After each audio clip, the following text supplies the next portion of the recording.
+2 biology ക്ലാസ്സിലെ എല്ലാ കുട്ടികൾക്കും സുവോളജി ക്ലാസ്സിലേക്ക് സ്വാഗതം.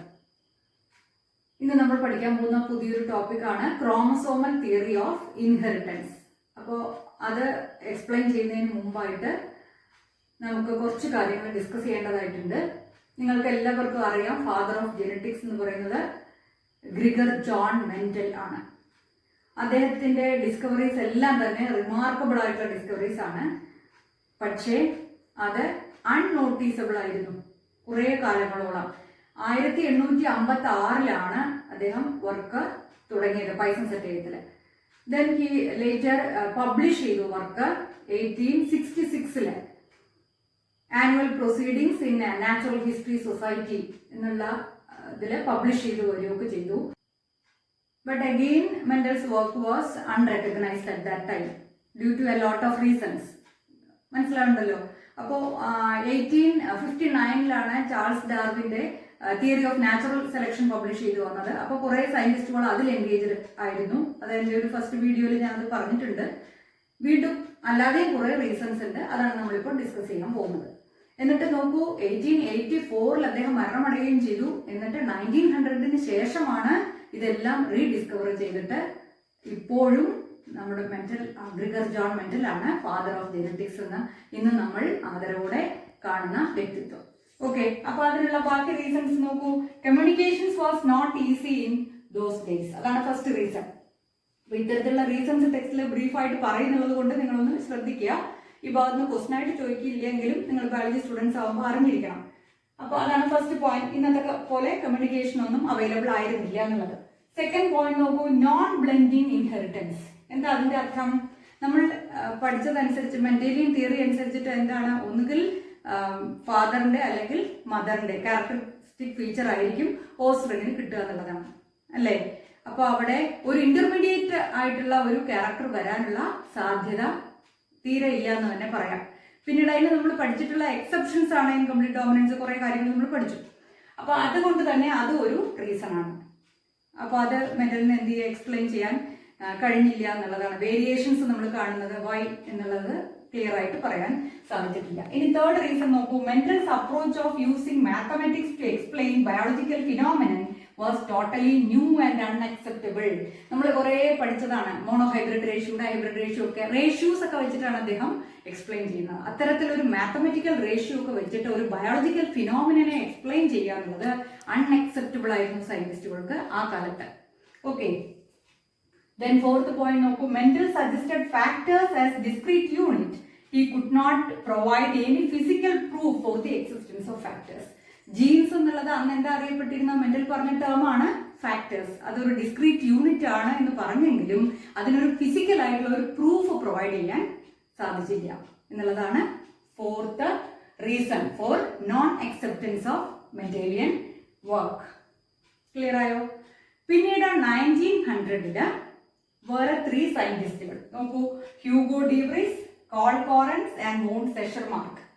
ഈ സയന്റിസ്റ്റുകളെല്ലാം തന്നെ independently rediscovered Mendel's results on the inheritance of characters.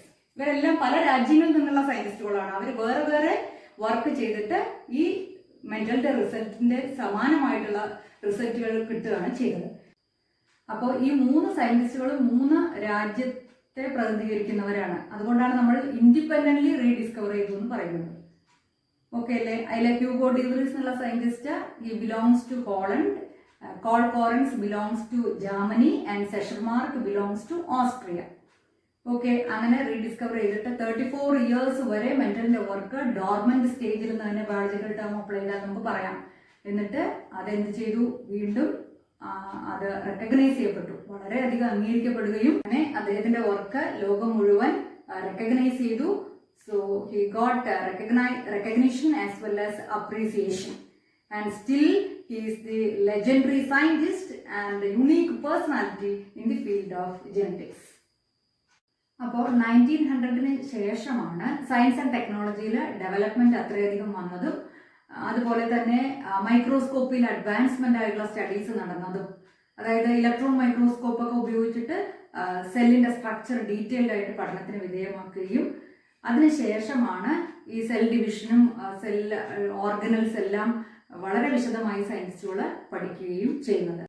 അപ്പോൾ ഈ കാലഘട്ടത്തിലാണ് സൈറ്റോളജി കൂടുതൽ ഡെവലപ്പ് ചെയ്തതും അത്തരത്തിൽ scientist later discovered the existence of chromosome അല്ലെ structures found inside the nucleus അതൊക്കെ ഡിസ്കവർ ചെയ്യുന്നതും ഒക്കെ ഈ 1900-ന് ശേഷമാണ്. അങ്ങനെ 1902-ല് ക്രോമസോം മൂവ്മെന്റ് വഴി മെന്റലിന്റെ തിയറീസ് എക്സ്പ്ലെയിൻ ചെയ്ത സയന്റിസ്റ്റ് ആണ് Walter Sutton and Theodore Boveri in the year 1902. അതാണ് ക്രോമസോമൽ തിയറി ഓഫ് ഇൻഹെറിറ്റൻസ് എന്ന് അറിയപ്പെടുന്നത്. ഓക്കെ, അപ്പോൾ ഇതില് സട്ടൺ എന്നുള്ള സയന്റിസ്റ്റ് അമേരിക്കൻ ജെനറ്റിസ്റ്റ് ആണ്. അതുപോലെ ബോവറി ഈസ് ജർമ്മൻ സയന്റിസ്റ്റ്. അപ്പോൾ അവരും സെപ്പറേറ്റ് ആയിട്ടാണ്, രണ്ട് ഓർഗാനിസത്തിലാണ് വർക്ക് ചെയ്തിരുന്നത്. Sutton studied on grasshoppers and Boveri studied on sea urchin. രണ്ട് ഓർഗാനിസം നിങ്ങൾ കഴിഞ്ഞ കൊല്ലം പഠിച്ചതാണ് അല്ലേ? അപ്പോൾ നോക്കൂ, ഇവരുടെ എത്തിച്ചേർന്ന നിഗമനങ്ങളിൽ കമ്പാരിറ്റീവ് സ്റ്റഡിയാണ് നമുക്ക് പഠിക്കേണ്ടത് between behaviour of chromosomes and genes. അപ്പോൾ ക്രോമസോമിന്റെയും ജീനിന്റെയും ഒരു കമ്പാരിറ്റീവ് അക്കൗണ്ട് ആണ് നമ്മൾ ഡിസ്കസ് ചെയ്യുന്നത്. ഫസ്റ്റ് പോയിന്റ് നോക്കൂ, in a diploid cell chromosomes are found in pairs called homologous pairs അല്ലെ? ഒരു ഡിപ്ലോയിഡ് സെല്ലിൽ കണ്ട ക്രോമസോം എങ്ങനെ കാണും? പെയർ ആയിട്ട് കാണും. അതിനെ നമ്മൾ എന്താ പറയാ? Homologous pairs. One member derived from maternal parent and the other from paternal parent. Clear ആയോ? ഇതിൽ ഒരെണ്ണം എവിടുന്നാ കിട്ടുക? ഒരു ക്രോമസോം മെറ്റേണൽ മദർ സൈഡിലും അതർ വൺ ഫ്രം ഫാദർ സൈഡിൽ. നമ്മൾ എന്താ പറയാ? പെറ്റേണൽ.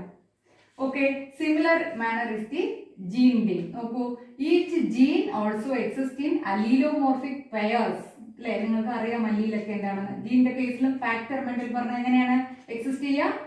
പെയർ ആയിട്ടാണ് എക്സിസ്റ്റ് ചെയ്യുക. Which are contributed equally by two parents. കണ്ടില്ലേ ഇവിടെ ഈ രണ്ട് ഫാക്ടറിൽ ഒരെണ്ണം മദർ സൈഡിലും other one from paternal side or father side. ഇനി സെക്കൻഡ് പോയിന്റ് നോക്കൂ. ഇപ്പോൾ സട്ടൺ ആൻഡ് ബോവറി എത്തിച്ചേർന്ന ക്രോമസോമിന്റെ മൂവ്മെന്റിൽ പറയുന്നത് നോക്കൂ, chromosome from single pair separate from each other during meiosis. One chromosome will be passed to respective gametes. അപ്പോൾ cell division ഒക്കെ നിങ്ങൾ പഠിച്ചതാണ് കഴിഞ്ഞ കൊല്ലം. G1 phase, G2 phase അല്ലേ? അപ്പോൾ മിയോസിസ് ഇവിടെ എന്താ പറയുന്നത് നോക്കൂ, chromosome from each single pair separate from each other during meiosis. നോക്കൂ, അപ്പോൾ ആദ്യം നിങ്ങൾക്കറിയാം ക്രോമസോം സെൽ ഡിവിഷൻ മുമ്പായിട്ട് അത് ഡ്യൂപ്ലിക്കേറ്റ് ചെയ്യും, എന്നിട്ട് മിയോട്ടിക് ഡിവിഷന് വിധേയമാവും. മിയോസിസ് 1ഉം മിയോസിസ് 2ഉം കണ്ടോ? അപ്പോൾ ഇങ്ങനെ സെപ്പറേറ്റ് ചെയ്തിട്ട് വേറെ ആയി വരും കണ്ടോ? അതേ സെപ്പറേഷൻ തന്നെയാണ് മെന്റലും പറയുന്ന സെഗ്രിഗേഷൻ. നോക്കൂ, segregate at gamete formation and only one of each pair is transmitted to a gamete. ഈ ഫാക്ടേഴ്സും ക്രോമസോമിനെ പോലെ, ഫാക്ടർ എന്ന് പറഞ്ഞാൽ ജീൻ അല്ലേ, അതും before the gamete formation they will separate and segregate എന്നുള്ളതാണ്. കണ്ടില്ലേ നമ്മളെ മോണോഹൈബ്രിഡ് ക്രോസിൽ അതിന് മുമ്പായിട്ട് ഇത് ഈ ഫാക്ടർ പെയറിൽ നിന്നും ഇതെന്ത് ചെയ്യും? സെപ്പറേറ്റ് ചെയ്യും ജീൻസ്. കണ്ടോ? അടുത്ത ജനറേഷൻ ആകുമ്പോഴും അങ്ങനെ തന്നെയല്ലേ? ക്യാപിറ്റൽ ടി സ്മോൾ ടിയിൽ നിന്നും വേറെ വേറെ ആയി സെഗ്രിഗേറ്റ് ചെയ്യും. ഓക്കെ അല്ലേ? ഇനി നോക്കൂ, തേർഡ് പോയിന്റ് എന്താണ്? Chromosomes assort into gametes independent of each other during meiosis.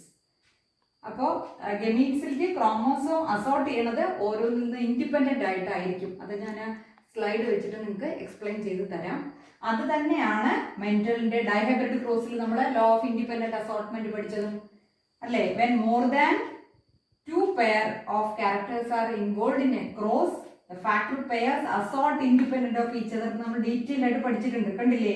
ഒന്നിൽ കൂടുതൽ factors, pair of factors involve ചെയ്ത ഡൈഹൈബ്രിഡ് ക്രോസിൽ കണ്ടില്ലേ? ഈ ആറിന്, ഈ ക്യാപിറ്റൽ ആറിന് ക്യാപിറ്റൽ വൈ ആയിട്ടും അതുപോലെ സ്മോൾ ആറിന് സ്മോൾ ക്യാപിറ്റൽ വൈ ആയിട്ടും ഒക്കെ ഇങ്ങനെ ജോയിൻ ചെയ്യാൻ കഴിയുന്നത് എന്തുകൊണ്ടാണ്? അത് ഇൻഡിപെൻഡന്റ് ആയിട്ട് അസോർട്ട് ചെയ്യാൻ സാധിക്കുന്നത് കൊണ്ടാണെന്നുള്ളതാണ്. അത് രണ്ടും പാരലൽ ബിഹേവിയർ ആണ്, ക്രോമസോമിന്റെയും ജീനിന്റെയും. ഓക്കെ അല്ലേ?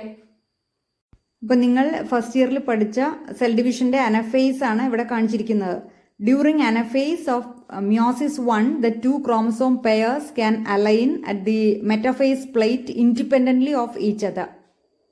അപ്പോൾ ഇവിടെ നിങ്ങൾ ആ ക്രോമസോംസ് 4 ഡിഫറെൻറ്റ് കളേഴ്സിൽ കൊടുത്തിരിക്കുന്ന ഒന്ന് കമ്പയർ ചെയ്ത് നോക്കൂ. അപ്പോൾ ഓറഞ്ചും ഗ്രീനും സെഗ്രിഗേറ്റ് ടുഗദർ കണ്ടുവോ? വളരെ ക്ലിയർ ആയിട്ട് കാണാം അത് രണ്ടും ഒരുമിച്ചാണ് സെഗ്രിഗേറ്റ് ചെയ്യുന്നത്. അതേസമയം ഇവിടെയോ ഓറഞ്ച് ക്രോമസോം ഈ segregating with the red chromosome. അതാണ് assault independently of each other. So these similarities between chromosomes and genes led to the postulation of chromosomal theory of inheritance by Sutton and Boveri in 1902. It states that genes are located on chromosomes and they later segregate and independently assort during meiosis. ഇവിടെ കാണിച്ചിരിക്കുന്നുണ്ടോ? Genes are located on chromosome. ഈ capital A small A എന്നുള്ളത് ആ genes ആണ്, ആ factor that is located on chromosome. Clear? They will segregate and assort independently during meiosis. അപ്പോൾ നിങ്ങൾക്ക് തോന്നില്ലേ ഹൗ ഇറ്റ് വാസ് അക്സെപ്റ്റഡ് എന്ന്? So later studies by another legendary scientist namely Thomas Hunt Morgan worked on Drosophila melanogaster, നമ്മുടെ പഴയ ഈച്ച അല്ലേ, അതിലെ studies എല്ലാം നടത്തി.